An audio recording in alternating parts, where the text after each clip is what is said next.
മഞ്ജുഷ, ഇതിനകത്ത് ഇതിപ്പോൾ ഡോക്ടർ ജയരാജ് പറഞ്ഞ ഈ കാര്യങ്ങൾ അദ്ദേഹത്തെ ഈ റിപ്പോർട്ട് വായിക്കാത്തതുകൊണ്ടായിരിക്കും എന്നാണ് ഞാൻ മനസ്സിലാക്കുന്നത്. ഈ റിപ്പോർട്ട് അദ്ദേഹം കണ്ട് വായിച്ചിട്ടുണ്ടെങ്കിൽ അദ്ദേഹം ഒരു കാരണവശാലും അദ്ദേഹത്തിന് കേന്ദ്ര ഏജൻസിയുടെ റിപ്പോർട്ടിൽ അദ്ദേഹത്തിന് വിശ്വാസ്യത ഇല്ല.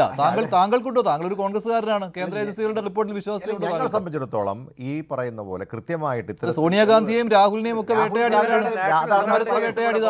ഞങ്ങളെ സംബന്ധിച്ചിടത്തോളം ഞങ്ങൾ പറഞ്ഞിട്ടുണ്ടല്ലോ ഇത്തരത്തിൽ തെളിവ് സഹിതം. ഞാൻ ഒരു മിനിറ്റ് ഡോക്ടർ ജയരാജ് ഒരു മിനിറ്റ് പറഞ്ഞോട്ടെ. ഞാൻ പറയാനായി ഞങ്ങൾ ഇപ്പോൾ ഇന്ത്യയിൽ ED വിട്ടുവന്നിട്ടുള്ള എല്ലാ കേസുകളും സത്യസന്ധമാണെന്ന് വിശ്വസിക്കുന്ന ആളൊന്നുമല്ല. ഞങ്ങളെ സംബന്ധിച്ചിടത്തോളം ഇപ്പോൾ രാഹുൽ ഗാന്ധിയും അതോടൊപ്പം തന്നെ സോണിയാഗാന്ധിയുമായിട്ടുള്ള ബന്ധപ്പെട്ട കേസുകളിലൊക്കെ ഞങ്ങൾ അന്വേഷിച്ചോട്ടെ എന്ന് തന്നെയാണ് പറഞ്ഞിട്ടുള്ളത്. പക്ഷേ ഇല്ലാത്ത കാര്യങ്ങൾ പറയാൻ പാടില്ല. ഇപ്പോൾ ഇത്തരത്തിൽ ഇപ്പോൾ ഇത് പറഞ്ഞിരിക്കുന്നത് ED അല്ല, ഇത് SFIയുടെ റിപ്പോർട്ടാണ്. അപ്പോൾ ഈ SFIയുടെ റിപ്പോർട്ടിനകത്ത് വന്നിരിക്കുന്ന കാര്യങ്ങൾ SFIO കമ്പനീസ് ആക്ട് പ്രകാരമുള്ള കാര്യങ്ങൾ അന്വേഷിച്ച് വന്നിരിക്കുന്ന കാര്യങ്ങളൊന്നും ഒരു തെറ്റുമില്ല. ഇനി അതിനകത്ത് ഇത്തരത്തിലൊരു കാര്യം വന്നിപ്പോൾ സ്വാഭാവികമായിട്ടും അതിനകത്ത് വളരെ കൃത്യമായി തന്നെ നമുക്ക് പറയാൻ സാധിക്കും ഇതിനകത്ത് ഒരു മണി ലോണ്ടറിങ് നടന്നിട്ടുണ്ട്. അതുകൊണ്ടാണ് ആ കേസ് EDയിലേക്ക് പോയത്. ഇപ്പം ഡോക്ടർ ജയരാജ് പറഞ്ഞത് VD സതീശൻ ഡൽഹി ചെന്നതിന് ശേഷമാണ്. ഞാൻ അതിൻ്റെ നാൾ വഴി ആദ്യമേ പറഞ്ഞു. ഞാൻ പറഞ്ഞല്ലോ ഈ കേസ് ഈ റിപ്പോർട്ട് വന്നതിൻ്റെ തൊട്ട് പിന്നാലെ തന്നെ ED ഹൈക്കോടതിയെ സമീപിച്ചു. ഹൈക്കോടതിയെ സമീപിച്ച് അന്വേഷിക്കാൻ തുടങ്ങിയപ്പോഴാണ് CMRൽ കൊണ്ടുപോയിട്ട് അതിന് സ്റ്റേ വാങ്ങിയത്. ആ സ്റ്റേ ഇന്നലെ വെക്കേറ്റായി. അത് ഒരു കോയിൻസിഡൻസ് ആണ്. നമുക്ക് അതിനകത്ത് അദ്ദേഹം എന്തുകൊണ്ടാണ് മുഖ്യമന്ത്രി VD സതീശൻ മിണ്ടാത്തത്? അല്ല, അത് മറ്റൊരു കാര്യം കൂടിയുണ്ട്. നേരത്തെ ഒരു ഡയറി പിടിച്ചെടുത്തിരുന്നുവല്ലോ. ആ കാര്യം ഇന്ററിം സെറ്റിൽമെന്റ് ബോർഡ് അവരത് തർക്കപരിഹാര ബോർഡ് അത് കൃത്യമായിട്ട് അവരുടെ റിപ്പോർട്ടിൽ പറയുന്നുണ്ടായിരുന്നു. അതിനകത്ത് ഈ RC ഉണ്ട്, OC ഉണ്ട്, IK ഉണ്ട്, പിന്നെ അത് കുഞ്ഞാലിക്കുട്ടിയല്ലേ അല്ലേ, PK ഉണ്ട്. അപ്പോൾ ഇത് പുറത്തു വരുമെന്നുള്ള ഭയം കൊണ്ടാണോ? അതിനെക്കുറിച്ചുള്ള ചോദ്യങ്ങൾ വരുമെന്നുള്ള കൂടിയുണ്ട്. SFIയുടെ അന്വേഷണത്തിലേക്ക് അത് വന്നിട്ടില്ല. പക്ഷേ അതൊക്കെ സംഭാവന മേടിച്ചാണ്. ഇല്ല, അത് കൃത്യമായിട്ട് തന്നെ രാഷ്ട്രീയ പാർട്ടികൾ എന്ന നിലയിൽ അല്ല. നോക്കൂ, അത് ഡോക്ടർ ജയരാജ് അങ്ങ് കളിയാക്കി പറയണ്ട. അങ്ങ് പ്രതിദാനം ചെയ്യുന്ന പാർട്ടിയുടെ ആളുകളും ഞങ്ങളും ഒക്കെ തന്നെ പല ആളുകളിൽ നിന്നും സംഭാവന കൈപ്പറ്റി റെസീറ്റ് കൊടുത്തിട്ടാണ് ചെയ്യുന്നത്. അത് ഈ രാജ്യത്ത് BJP ചെയ്യാറുണ്ട്, കോൺഗ്രസ് പാർട്ടി ചെയ്യാറുണ്ട്, CPM. അതുപോലെ അല്ലല്ലോ ഒരു വ്യക്തി. പക്ഷെ അവിടെ മറ്റൊരു കാര്യമുണ്ട്. ഡോക്ടർ B ജയരാജ് PV ഞാനല്ല, നാട്ടിൽ എത്രയോ കിട്ടാനും പോണല്ലോ. അല്ല ഇതിനകത്ത് മഞ്ജുഷ ഒരു കാര്യം കൂടെ പറയാം. ഇപ്പോൾ RCയെ കുറിച്ച് പറഞ്ഞല്ലോ. രമേശ് ചെന്നിത്തലയോട് ഈ കാര്യം ചോദിച്ചപ്പോൾ രമേശ് ചെന്നിത്തല എന്താ പറഞ്ഞത്? കുഞ്ഞാലിക്കുട്ടിയോട് പറഞ്ഞപ്പോൾ എന്താ പറഞ്ഞത്? അവർ സംഭാവന പറ്റിയിട്ടുണ്ട് എന്ന് തന്നെയല്ലേ പറഞ്ഞത്. അതില്ല എന്ന് പറഞ്ഞില്ലല്ലോ. ഇവിടെ എന്താ പ്രശ്നം? ഇവിടെ രണ്ട് കമ്പനികൾ തമ്മിലുള്ള സർവീസിനുമായിട്ട് ബന്ധപ്പെട്ട് അതിനെങ്ങനെയാണ് ഡോക്ടർ ജയരാജ് ഇത് കണക്ട് ചെയ്യുന്നത്? അങ്ങനെ കണക്ട് ചെയ്യരുത്. അങ്ങേപ്പോലെ ഒരാൾ ഈ ലോജിക്കലായ കാര്യം പറഞ്ഞോളൂ, കുഴപ്പമില്ല. ഫാക്ച്വൽ ആയിട്ടുള്ള കാര്യം പറഞ്ഞോളൂ, അത് അക്സെപ്റ്റ് ചെയ്യാം. പക്ഷേ മറ്റൊരു കാര്യം, ബിസിനസ് ചെലവുകൾ കൂട്ടിക്കാണിച്ച CMRL അതായിരുന്നുവല്ലോ ഇതിന്റെ തുടക്കം എന്ന് പറയുന്നത്. അവർ ഈ രാഷ്ട്രീയ നേതാക്കൾക്ക് കൊടുത്തിരിക്കുന്ന പണവും ഈ ബിസിനസ് ചെലവിന്റെ കൂടെ കൂട്ടിയിട്ടുണ്ട്. അങ്ങനെ നികുതി വെട്ടിക്കുവാനുള്ള ശ്രമം നടത്തി.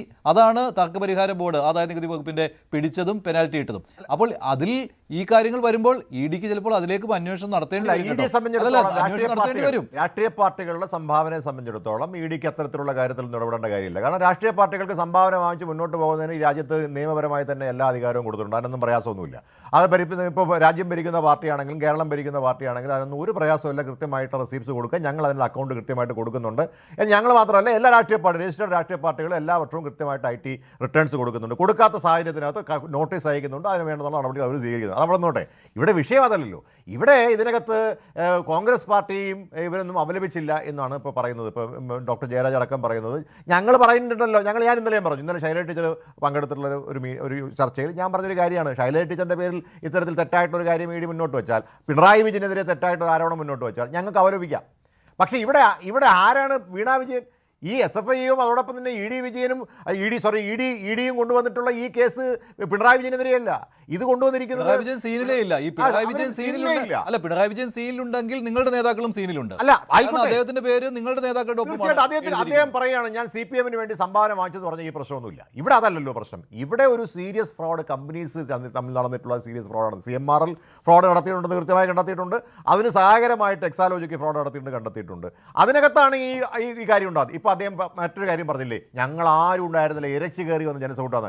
എപ്പം IP ബിനുവിനെ ഇപ്പോൾ അറസ്റ്റ് ചെയ്തു കേട്ടോ. ഞാൻ ഡോക്ടർ ജയരാജിനെ IP ബിനു ആണെന്ന് ഞാൻ പറഞ്ഞിരേണ്ട കാര്യമില്ലല്ലോ. CPMൻ്റെ തിരുവനന്തപുരത്തെ ഏറ്റവും പ്രമുഖനായിട്ടുള്ള ഒരു കുപ്രസിദ്ധനായിട്ടുള്ള ഒരു കൗൺസിലറാണ്, ഒരു സംശയമില്ല. ഇപ്പോൾ അദ്ദേഹം കൗൺസിലറല്ല, അതോടൊപ്പം തന്നെ മറ്റൊരു കൗൺസിലറുണ്ട്. 2 പ്രധാനപ്പെട്ട കൗൺസിലർമാരാണ് നേതൃത്വം കൊടുത്തിട്ടുള്ളത്. നിങ്ങൾ മനസ്സിലാക്കണം. അപ്പോൾ അതുകൊണ്ട് അത്തരത്തിലൊന്നും പറഞ്ഞ് മുന്നോട്ട് പോകരുത്. ഇപ്പം ഞങ്ങൾ പറഞ്ഞു അല്ല, താങ്കൾ ഇത്രയും ആവേശത്തോടെ പറയുമ്പോൾ താങ്കൾ വിശ്വസിക്കുന്നുണ്ടോ ഈ അന്വേഷണം മുന്നോട്ട് പോകുമെന്ന്? ഇപ്പോൾ വീണ വിജയന്റെ അറസ്റ്റിലേക്കാണോ പോകുന്നത് എന്നൊക്കെ നമുക്ക് ചർച്ച ചെയ്യാം. പക്ഷേ കാര്യങ്ങൾ അങ്ങോട്ട് എത്തുമ്പോൾ മുമ്പ് ഇതിനേക്കാൾ വലിയ ചർച്ചകൾ നടന്നിട്ടുള്ളതാണ്. ക്ലിഫ് ഹൗസിൽ കയറും, ഇപ്പോൾ പരിശോധന വരും, കേന്ദ്ര ഏജൻസികൾ എത്തുമെന്നൊക്കെ.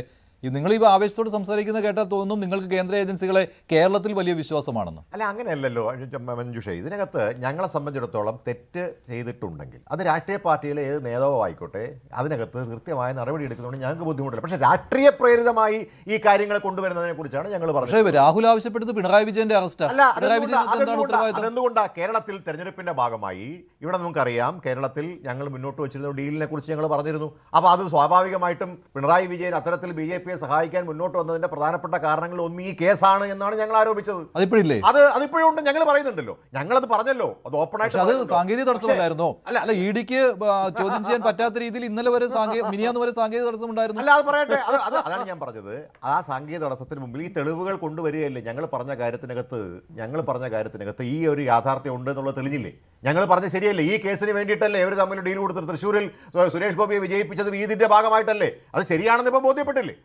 ഇത് വന്നതോടുകൂടി ED അന്വേഷിക്കാൻ തുടങ്ങിയതോടുകൂടി ഞങ്ങൾ പറഞ്ഞ കാര്യം ശരിയാണ്, ഇവർ തമ്മിൽ അണ്ടർസ്റ്റാൻഡിംഗ് ആയിരുന്നു എന്ന് ഞങ്ങൾ ഇപ്പോഴും ഉണ്ടല്ലോ. അതിനകത്തന്നെ സംശയമുള്ളത്. അപ്പോൾ ഇത് മുന്നോട്ട് പോകില്ല. ഞാൻ പറയുന്നത് ഈ സാഹചര്യത്തിൽ അതിപ്പോൾ തീരുമാനിക്കേണ്ടത് BJPയും അതിന്റെ നേതാക്കന്മാരും അതോടൊപ്പം തന്നെ അങ്ങനെയുള്ള. ഇതിനേക്കാൾ വലിയ അന്വേഷണ റിപ്പോർട്ടിന്റെ ആവശ്യമില്ല. ഇതിനകത്ത് എല്ലാം ഉണ്ട് SFIയുടെ കണ്ടെത്തലിൽ പറഞ്ഞത്. പക്ഷേ അതിനകത്ത് അവർക്ക് നിയമപരമായി കമ്പനിക്കെതിരെ മാത്രമേ നടപടി സ്വീകരിക്കാൻ കഴിയൂ. പക്ഷെ അവർക്ക് അതിനും മുന്നോട്ട് പോകാൻ കഴിയുന്നില്ല. അല്ല, ED ഈ കേസ് എടുത്തതോടുകൂടി ഹൈക്കോടതി ഇത് അതിന് അനുമതി കൊടുത്തോടുകൂടി സ്വാഭാവികമായിട്ട് അവർ കേസെടുത്ത് അറസ്റ്റ് ചെയ്യുന്ന നടപടിയിലേക്ക് പോകാം. പക്ഷേ ഇപ്പോഴും ഞങ്ങൾ സംശയിക്കുന്നത് ഇവരെ സഹായിക്കാൻ വേണ്ടി കൊണ്ടുവന്നൊരു സമയമാണ്. കാരണം തോപ്പിയിട്ടിരിക്കുന്ന രാഷ്ട്രീയ പാർട്ടിയെ ഇന്നലത്തെ സംഭവത്തോടുകൂടി റീജനറേറ്റ് ചെയ്യാൻ BJP സഹായിച്ചു എന്നുള്ളതാണ് യാഥാർത്ഥ്യം. സത്യസന്ധമായിട്ട് ഞാൻ പറയട്ടെ, അവരെ ഈ വീട്ടിൽ കയറിയ ആളുകളെയൊക്കെ ഇപ്പോൾ ഇന്നലെ നമ്മൾ കണ്ടല്ലോ, പിണറായി വിജയൻ എല്ലാവരും കൂടി ആഹ്വാനം ചെയ്തു. നിങ്ങൾ ഇതുവരെയും കാണാത്ത പിണറായി വിജയൻ നിങ്ങളുടെ മുമ്പിലേക്ക് കടന്നു വന്ന് ഈ കേരളത്തിലെ അവരുടെ ഇടതുപക്ഷത്തിൻ്റെ അണികളോട് പറയുകയാണ്, നമുക്ക് ഒരുമിച്ചിറങ്ങാം എന്നാണ്. കലാപ ആഹ്വാനത്തിനടക്കം അദ്ദേഹം എന്താണ് പറയുകയാണ്, നമ്മൾ കണ്ടതാണ്.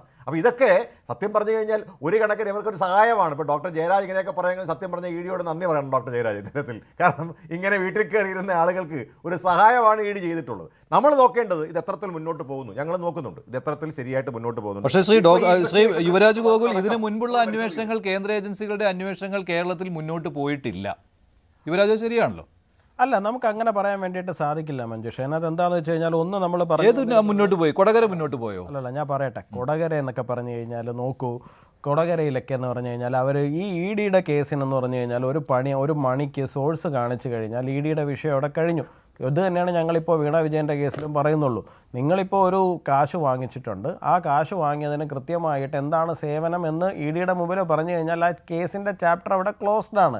കൊടകരയിൽ ഉൾപ്പെടെ ആയാലും മറ്റെവിടെ ആയിരുന്നാലും ശരി തന്നെയാണ്. നിങ്ങളൊരു ക്യാഷിൻ്റെ ഫ്ലോ ഉണ്ടായിട്ടുണ്ടെന്നുണ്ടെങ്കിൽ ആ ക്യാഷിൻ്റെ ഫ്ലോയ്ക്ക് ലെജിറ്റിമേറ്റ് ആയിട്ടുള്ളൊരു സോഴ്സ് കാണിച്ചാൽ തീരുന്ന പ്രശ്നമേ ഏത് കേസിനകത്തുള്ളൂ. ഇവിടെ അത് കാണിക്കാൻ പറ്റാത്തത് കൊണ്ടാണ് അത് മുമ്പോട്ട് പോകുന്നത്. പിന്നെ കേന്ദ്ര ഏജൻസികൾ അന്വേഷിച്ച കേസ് കേരളത്തിൽ മുമ്പോട്ട് പോയിട്ടില്ല എന്ന് പറയുന്നുണ്ട്. അത് പറയുന്നത് പ്രധാനമായിട്ടും സ്വർണ്ണക്കടത്തുമായിട്ട് ബന്ധപ്പെട്ട് നിൽക്കുന്ന കേസുകളെ കുറിച്ചിട്ടാണ് പറയുന്നത്. ഞാനൊരു കാര്യം ചോദിക്കട്ടെ മഞ്ജുഷേ, കൂടുതൽ വാർത്തകൾക്ക് News 18 Keralam YouTube channel subscribe ചെയ്യുക.